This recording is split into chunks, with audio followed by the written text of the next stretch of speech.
ANMR ನ್ಯೂಸ್ಗೆ ಸ್ವಾಗತ. ನೀಲಗಿರಿ ತೋಪಿನಲ್ಲಿ ಅಪರಿಚಿತ ಮಹಿಳೆಯ ಶವ ಪತ್ತೆ.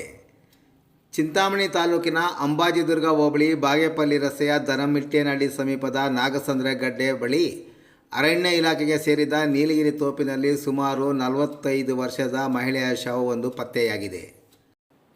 ಕೊಳೆತ ಸ್ಥಿತಿಯಲ್ಲಿ ಪತ್ತೆಯಾಗಿರುವ ಬೆತ್ತಲೆ ಶವದ ಮೇಲೆ ಬ್ಲೌಸ್ ಮಾತ್ರ ಇದ್ದು ಸೀರೆ ಪಕ್ಕಕ್ಕೆ ಎಳೆದು ಬಿಸಾಕಿರುವುದು, ಇತರೆ ಬಟ್ಟೆಗಳು ಮೈಮೇಲೆ ಇಲ್ಲದೇ ಇರುವುದು ಹಲವಾರು ಅನುಮಾನಗಳಿಗೆ ಎಡೆ ಮಾಡಿಕೊಟ್ಟಿದೆ. ನೀಲಗಿರಿ ತೋಪಿನ ಪಕ್ಕದ ಜಮೀನಿನವರು ಓಡಾಡುತ್ತಿದ್ದಾಗ ಕೊಳೆತ ಶವದ ವಾಸನೆ ಬರುತ್ತಿರುವುದನ್ನು ಕಂಡು ಅರಣ್ಯ ಇಲಾಖೆಯ ಗಾರ್ಡ್ಗಳ ಗಮನಕ್ಕೆ ಇಂದು ಬೆಳಗ್ಗೆ ತಂದಿದ್ದಾರೆ. ಅವರು ಕೂಡಲೇ ಸ್ಥಳಕ್ಕೆ ಭೇಟಿ ನೀಡಿ ಖಚಿತಪಡಿಸಿಕೊಂಡ ನಂತರ ಹಿರಿಯ ಅರಣ್ಯಾಧಿಕಾರಿಗಳ ಗಮನಕ್ಕೆ ತಂದಿದ್ದಾರೆ.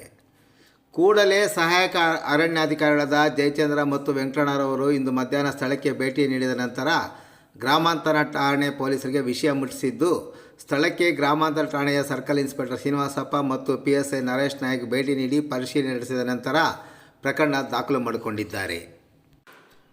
ಆತ್ಮಹತ್ಯೆನ ಕೊಲೆಯೋ ಅಥವಾ ಅತ್ಯಾಚಾರ ಮಾಡಿ ಕೊಲೆ ಮಾಡಿದ್ದಾರೆಯೋ ಎಂಬುದನ್ನು ಪತ್ತೆ ಮಾಡಲು ಶವದ ಮರಣೋತ್ತರ ಪರೀಕ್ಷೆಗೆ ಪೊಲೀಸರು ಮುಂದಾಗಿದ್ದಾರೆ.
ಅಂತ ಫೋನಲ್ಲಿ ನಡ್ತಾರೆ.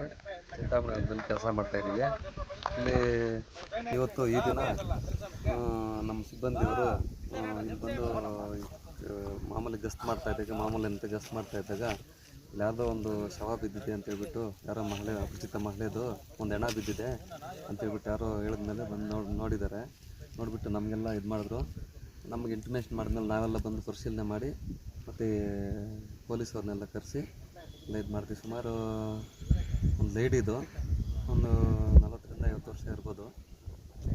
ಒಂದು 5-6 ದಿವಸ ಆಗಿರ್ಬೋದು. ಇಲ್ಲಿ ಅವ್ರ ಹೆಸರೇನು? ವೆಂಕಟರಮಣ, ಅರಣ್ಯ ರಕ್ಷಕರು. ಅವರೇ ನೋಡಿ ನಮಗೆ ವಿಚಾರ ತಿಳಿಸಿದ್ರು. ಅದೇ ಪೊಲೀಸವ್ರು ಕೊಟ್ಟಿದ್ದೀವಿ. ಅವ್ರ ಮುಂದಿನ ಕ್ರಮ ಜರುಗಿಸ್ತಾರೆ.